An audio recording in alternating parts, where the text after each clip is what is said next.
دعائے رمضان، دعائے رمضان،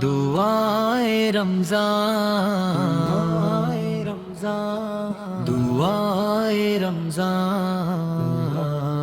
رمضان، دل کی گہرائیوں سے اٹھتی ہے صدائے رمضان،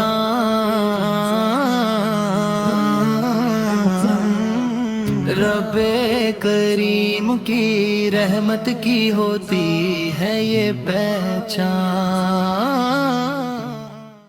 السلام علیکم ورحمۃ اللہ وبرکاتہ۔ ناظرین، آج رمضان المبارک کا آخری دن ہے۔ دل اداس ہے، آنکھیں نم ہیں، کیونکہ ہم ایک عظیم مہمان کو رخصت کرنے جا رہے ہیں۔ یہ وہ مہینہ تھا جس میں رحمتیں برسی، مغفرت کے در کھلے اور جہنم سے آزادی کے پروانے تقسیم ہوئے۔ آج کا دن ہمیں یہ سوچنے پر مجبور کرتا ہے، کیا ہم نے اس مہینے کا حق ادا کیا؟ کیا ہم نے اپنے گناہوں سے سچی توبہ کی؟ کیا ہم نے اللہ کو راضی کر لیا؟ رمضان جا رہا ہے، مگر اس کی برکتیں، اس کی تعلیمات ہماری زندگی کا حصہ بننی چاہیے۔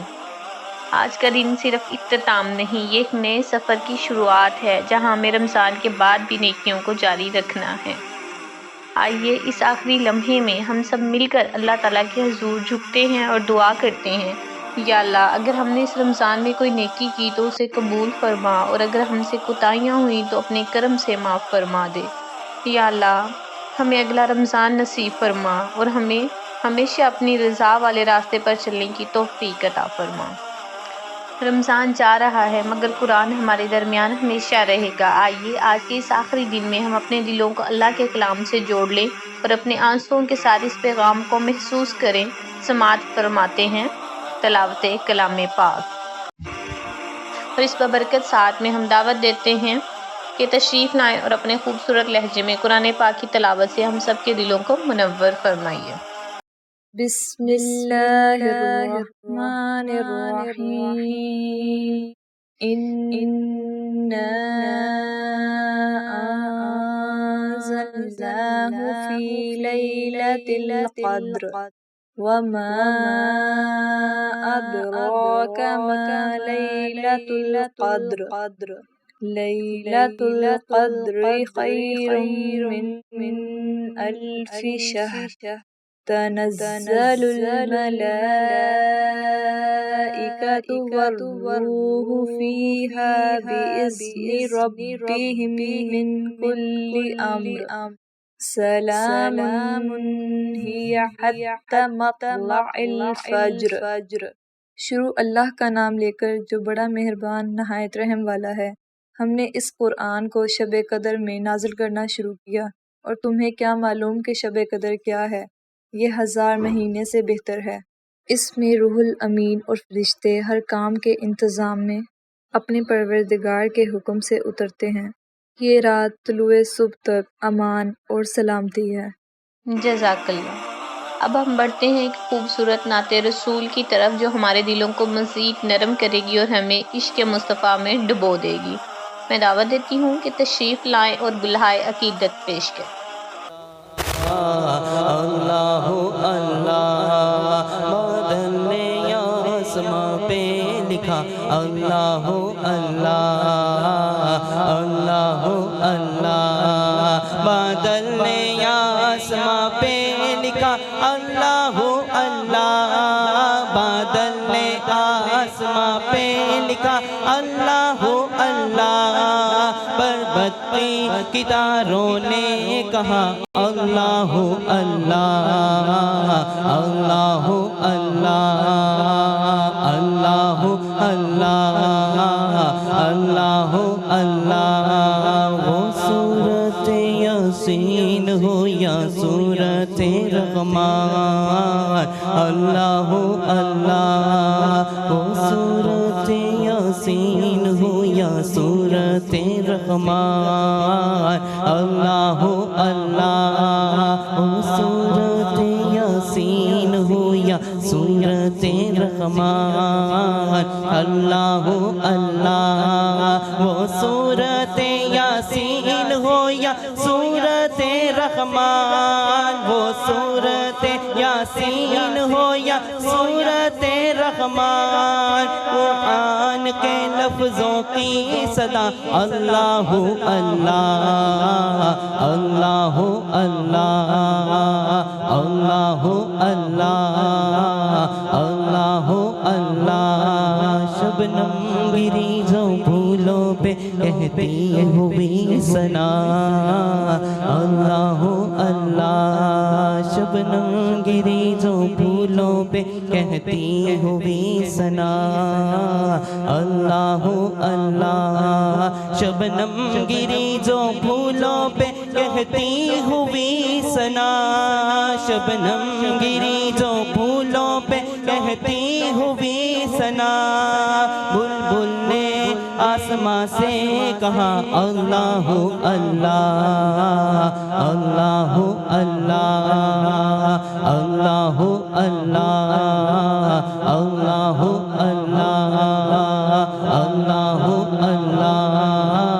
اللہ اللہ، جب نظر کے عالم میں ہو مولا یہ اجاگر، جب نظر کے عالم میں ہو مولا یہ اجاگر، جب نظر کے عالم میں ہو مولا یہ اجاگر، جب نظر کے عالم میں ہو مولا یہ اجاگر، جب نظر کے عالم میں ہو مولا یہ اجاگر، ذکر زباں ہو ورد تیرا اللہ اللہ اللہ اللہ اللہ اللہ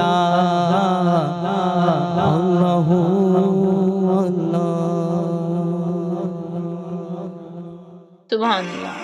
ناظرین، رمضان رخصت ہو رہا ہے، لیکن اگر ہم نے کچھ ساتھ لے کر جانا ہے تو وہ ہیں ہمارے نبی حضرت محمد صلی اللہ علیہ وآلہ وسلم کی تعلیمات۔ آئیے آج کے اس آخری دن ہم عہد کریں کہ سیرت النبی صلی اللہ علیہ وآلہ وسلم کو اپنی زندگی کا حصہ بنائیں گے، اور اس خوبصورت موضوع پر روشنی ڈالنے کے لیے ہم دعوت دیتے ہیں کہ تشریف لائیں کہ سیرت نبی کے حوالے سے اپنے قیمتی خیالات سے نوازیں۔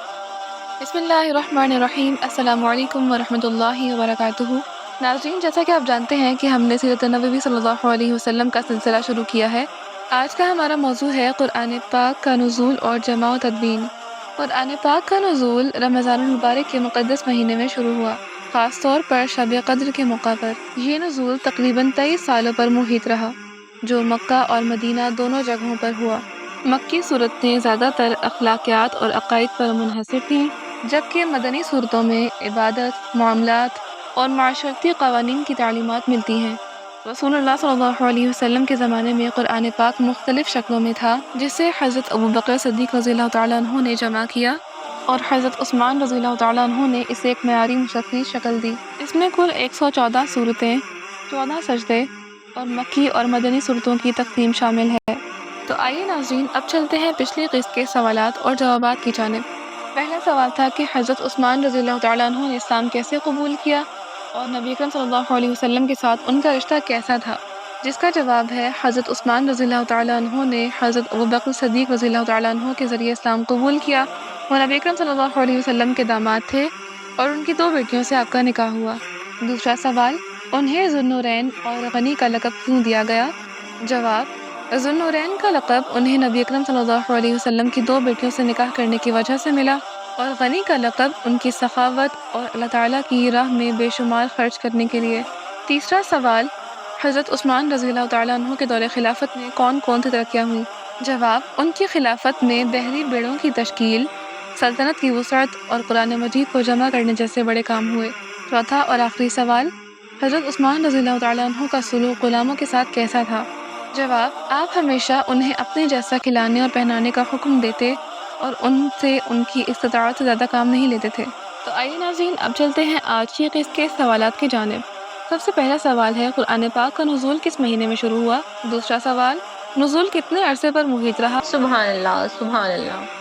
آج رمضان المبارک کا 30واں روزہ ہے، مطلب یہ کہ رمضان المبارک کی آخری بابرکت گھڑیاں ہیں۔ الوداع اے ماہ رمضان، الوداع۔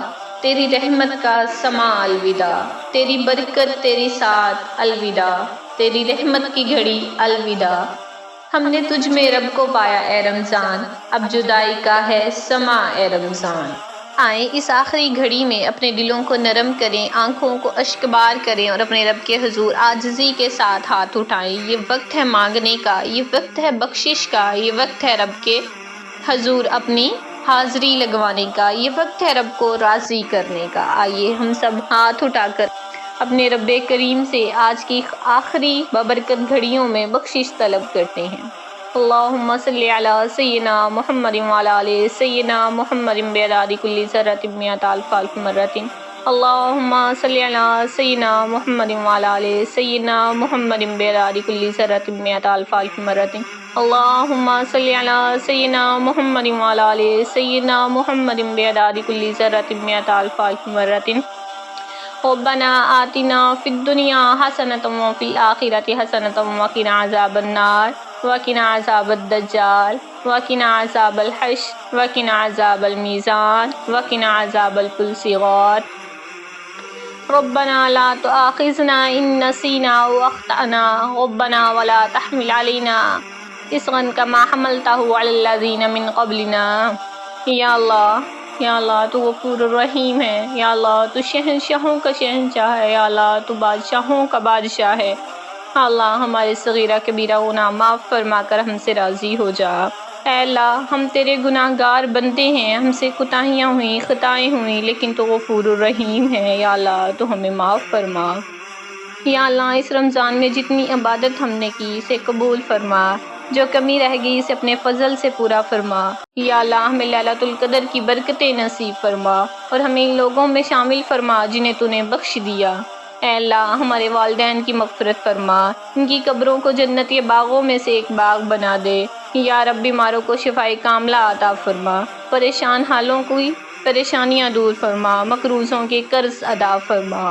یا اللہ قبر کے عذاب سے بچانا، یا اللہ قبر کے عذاب سے بچانا، یا اللہ حشر کے حساب سے بچانا، یا اللہ حشر کے حساب سے بچانا۔ اے اللہ ہمیں سچی توبہ کی توفیق دے، ہمیں گناہوں سے نفرت عطا فرما۔ یا اللہ ہمیں رمضان کے بعد بھی نیک اعمال پر قائم رکھ، ہماری نماز میں خشوع پیدا فرما، ہمارے دلوں کو قرآن سے جوڑ دے۔ اے رب العالمین ہمیں اپنی اور اپنے محبوب کی سچی محبت عطا فرما، ہمیں سنتوں پر چلنے والا بنا دے۔ یا اللہ پاکستان کو امن کا گہوارہ بنا دے، ہمیں اتحاد، اتفاق اور بھائی چارہ عطا فرما۔ اے اللہ جو اس دنیا سے رخصت ہو گئے ان کی مغفرت فرما اور ہمیں ایمان والی زندگی اور ایمان والی موت عطا فرما۔ یا اللہ ہمیں جہنم کی آگ سے بچا لے اور جنت الفردوس میں داخل فرما دے۔ اے اللہ جب اگلا رمضان آئے تو ہمیں بھی زندہ رکھنا اور اپنے گھر خانہ کعبہ کی حاضری نصیب فرما، اور اگلا رمضان ہماری قسمت میں ہے تو ہمیں ایمان کی حالت میں اپنے پاس بلا لینا۔ سبحان ربک رب العزت عما یصفون وسلام علی المرسلین والحمد للہ رب العالمین۔ ناظرین اس دعا کے ساتھ ہم آپ سے اجازت چاہتے ہیں، اللہ تعالیٰ آپ سب کا حامی و ناصر ہو۔ اللہ حافظ۔ دعائے رمضان